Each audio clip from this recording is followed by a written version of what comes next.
মনোবিজ্ঞানীরা তাদের বলেন যে আমাদের মন সরাসরিভাবে আমাদের নিয়ন্ত্রণে নেই, শরীর সরাসরিভাবে আমাদের নিয়ন্ত্রণে। যদি আমার হাতটা উঠাতে চাই তাহলে আমি উঠাতে পারবো, আর যদি হাতটা নামাতে চাই তাহলে নামাতেও পারবো। যদি আমি একটা পা সামনে এগোতে চাই সেটাও পারবো। আমার শরীর সরাসরিভাবে আমার নিয়ন্ত্রণে আছে, কিন্তু আমাদের মন সরাসরিভাবে আমাদের নিয়ন্ত্রণে থাকে না। সেজন্য আমাদের বেশিরভাগ মানুষ, আপনারা হয়তো দেখে থাকবেন, আমরা যখন সালাহ আদায় করি আমাদের মন তখন শুধু ঘুরে বেড়ায়। যেমন ধরুন, একজন ছাত্র তার কোনো একটা পরীক্ষা দেওয়ার পর যদি সে সালাহ আদায় করে, সে সেই সময়ে তার পরীক্ষার খাতার কথাই চিন্তা করতে থাকে। সে তখন ভাবতে থাকে, আমি 2 নম্বর প্রশ্নে যে উত্তরটা দিয়েছি সেটা না লিখে আমার এটা লেখা উচিত ছিল। যদি কোনো ব্যবসায়ী সালাহ আদায় করে, সে চিন্তা করতে থাকে যে আজকে আমি কতখানি লাভ করলাম, কতগুলো জিনিস আমি বিক্রি করলাম। যদি একজন গৃহিণী সালাহ আদায় করে, সে তখন হয়তো ভাবতে পারে যে আমার স্বামীর জন্য আজকে আমি কি রান্না করব, বিরিয়ানি রান্না করব নাকি পোলাও। এটা খুবই স্বাভাবিক যে সালাতের সময় আমাদের মন শুধু এখানে ওখানে ঘুরে বেড়ায়। আমাদের মন ঘুরে বেড়ায় কেন? এর কারণ হলো আমাদের মানুষের মন আসলে খালি, আর এই মন খালি থাকতে পারে না, সেজন্য মন ঘুরে বেড়ায়।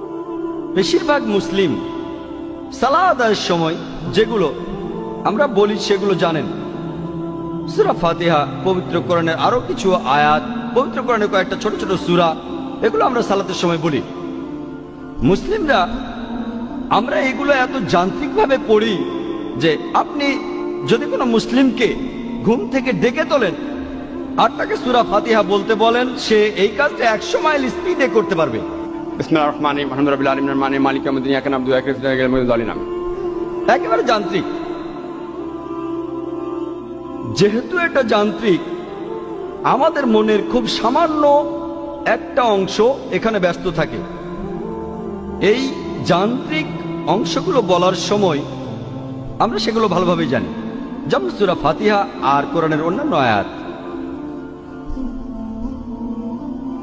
বেশিরভাগ মুসলিম আমরা বেশিরভাগই অনারব, আমরা আরবি ভাষায় কথাবার্তা বুঝতে পারি না।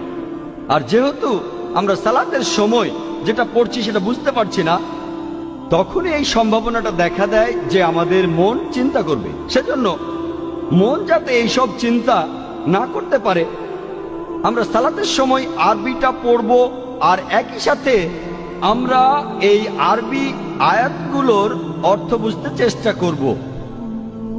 যদি ইংরেজি জানেন, ইংরেজি অনুবাদটা মনে করেন। যদি আপনি উর্দু জানেন, উর্দু অনুবাদটা মনে করেন। যদি আপনি হিন্দি জানেন, হিন্দি অনুবাদটা মনে করেন। যদি মারাঠি ভাষা জানেন সেটা মনে করেন। যদি গুজরাটি ভাষা জানেন সেটা মনে করেন। আপনি সেই ভাষার অনুবাদটা মনে রাখেন যে ভাষাটা আপনি সবচেয়ে ভালো জানেন। যেমন ধরুন, আমরা যখন সূরা ফাতিহা পড়ি, বিসমিল্লাহির রহমানির রহিম, দয়াময় ও পরম দয়ালু আল্লাহর নামে শুরু করছি।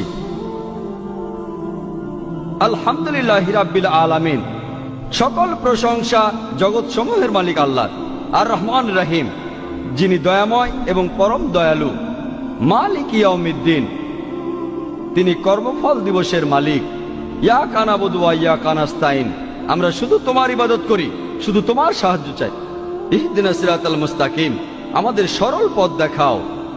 ইহদিনাস সিরাতাল মুস্তাকিম সিরাতাল্লাযিনা আন'আমতা আলাইহিম গায়রিল মাগদুবি আলাইহিম ওয়ালাদ-দাল্লিন, তাদের পথ যাদেরকে তুমি অনুগ্রহ দান করেছো, এবং তাদের পথ নয় যারা ক্রোধ নিপতিত, আর তাদের নয় যারা পথভ্রষ্ট।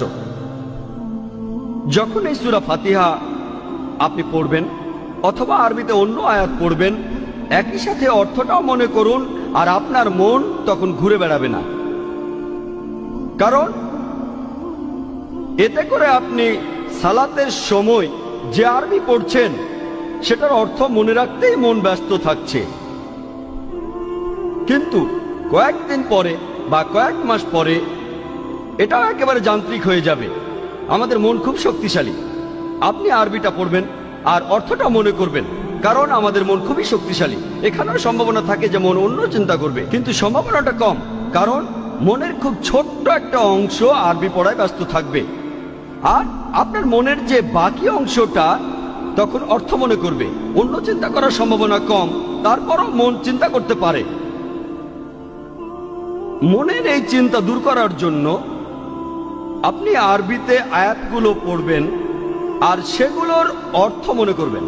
এছাড়াও আপনি মনোযোগ দেবেন যে আয়াতগুলো পড়ছেন আর তার অর্থ মনে করছেন। একজন মানুষ দুটো জিনিসের উপরে 100% মনোযোগ দিতে পারে না। দুটো জিনিসের উপর 50% মনোযোগ দেওয়া যায় বা 80% 20%, কিন্তু 100% দুটো আলাদা জিনিসের উপরে কেউ মনোযোগ দিতে পারে না। তাহলে যত বেশি মনোযোগ দেবেন আপনার মন ততখানি কম ঘোরাঘুরি করবে। মনের এই ঘোরাঘুরি বন্ধ করতে আমরা আরবি আয়াতগুলো পড়ব, আয়াতের অর্থ বুঝবো আর সেই অর্থের উপর মনোযোগ দেব। তাহলে ইনশাআল্লাহ আমাদের মন ঘোরাঘুরি করবে না।